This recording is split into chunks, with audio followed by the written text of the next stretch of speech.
আমি নাকি কোনোদিন মা হতে পারবো না, আমার নাকি কোনোদিন সন্তান হবে না, আমি সন্তানের মুখ দেখতে পাবো না। তো আমার পরিবারের কিছু মানুষ এটাই ভাবতো। তো আসসালামু আলাইকুম এভরিওয়ান, তোমরা সবাই কেমন আছো? আশা করি সবাই ভালো আছো।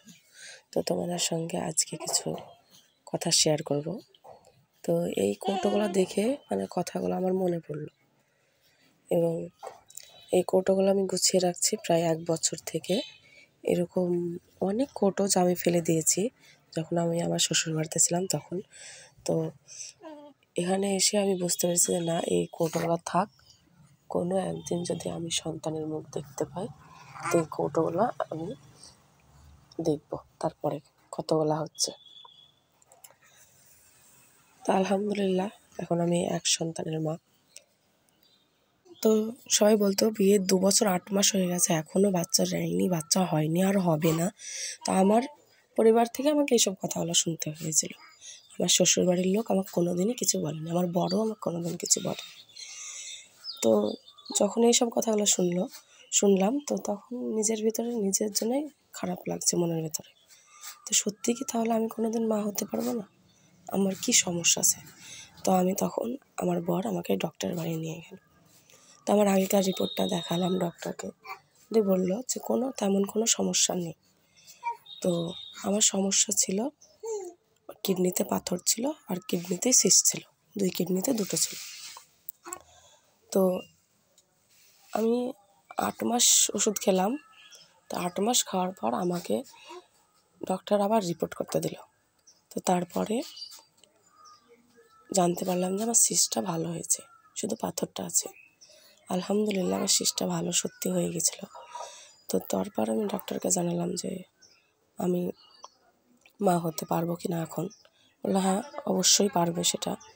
তো তখন আমার সামনে রোজা, তো আমি রোজার মাস ওষুধ নিয়ে আসতে যেতে পারিনি। হ্যাঁ গিয়েছিলাম, তারপরেও আবার ঘুরে এসেছি। স্বয়ং সবই আল্লাহ তাআলার খেলা এটা। আমি যদি সেদিন ওষুধ নিয়ে আসতে যেতাম জানি না সেদিন আবার কী হতো। তো তখন যে আমি বাচ্চা পেটে এসেছি তো আমি জানি না তখন। তো তারপরে আমি রোজা বেরিয়ে 1.5 মাস পর আমি প্রেগনেন্সি টেস্ট করলাম। আলহামদুলিল্লাহ আমি কনসিভ করেছিলাম। তো সব থেকে খুশির খবরটা আমি আগে দিয়েছিলাম আমার বরকে। তো ও এত হ্যাপি হয়েছিল। তো ধৈর্যের ফল নাকি মিষ্টি হয়। তো হ্যাঁ, আমি ধৈর্য ধারণ করেছি, সেই ফলও আমি পেয়েছি। তো যতটা কষ্ট করেছি, তো সন্তানকে পেয়ে আমি সব কষ্টই ভুলে গিয়েছিলাম। তো সবসময় ডক্টরকে বলতাম যে যাই হোক না কেন আমার সন্তান যেন সুস্থ থাকে। আমি মাসে 2 বার করে আমি ডাক্তার দেখাতে যেতাম। তো 2 বারের জায়গায় যদি আমাকে 3 বারও যেতে বলতো আমি সেটাও যেতাম। ডক্টর আমাকে যদি বলতো এই তারিখে এসো, আমি এই তারিখেই যেতাম। আমি এত সন্তানের জন্য আমি ব্যাকুল হয়ে গেছিলাম, কিছু কিছু মানুষের কথার জন্যে। আর আমার চ্যালেঞ্জ নিতে সেটা সবথেকে বেশি ভালো লাগে। তারা বলেছিল হবে না, আর আমি বলেছিলাম আমি চেষ্টা করলে সব সম্ভব। আল্লাহ তাআলার উপরে ভরসা রাখতে হবে সব কিছু।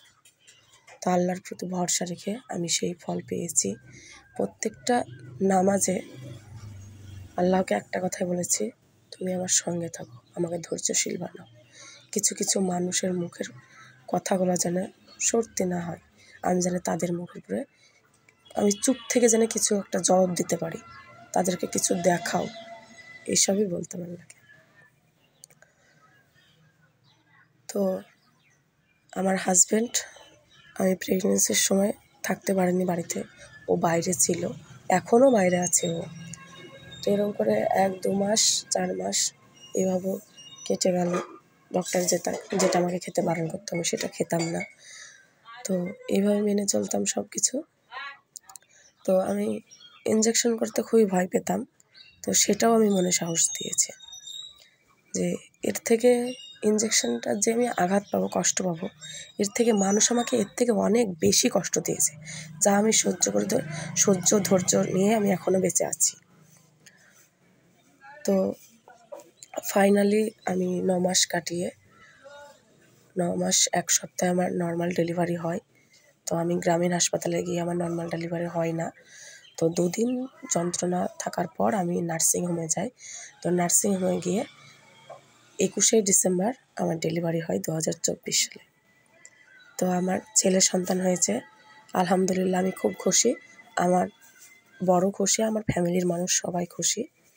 তো সন্তানের মুখ দেখে সবারই কথা গাইজ আমি বলে গেছি। কে কী বলল আমি ওই দিকে আর কান দিই না। তো এখন আমার সন্তান নিয়ে আমি খুবই হ্যাপি আছি। তো সেই সব মানুষগুলো এখন আমার সঙ্গে কথা বলে। তারাও বলে যে হ্যাঁ, ঠিক হয়েছে সেটা।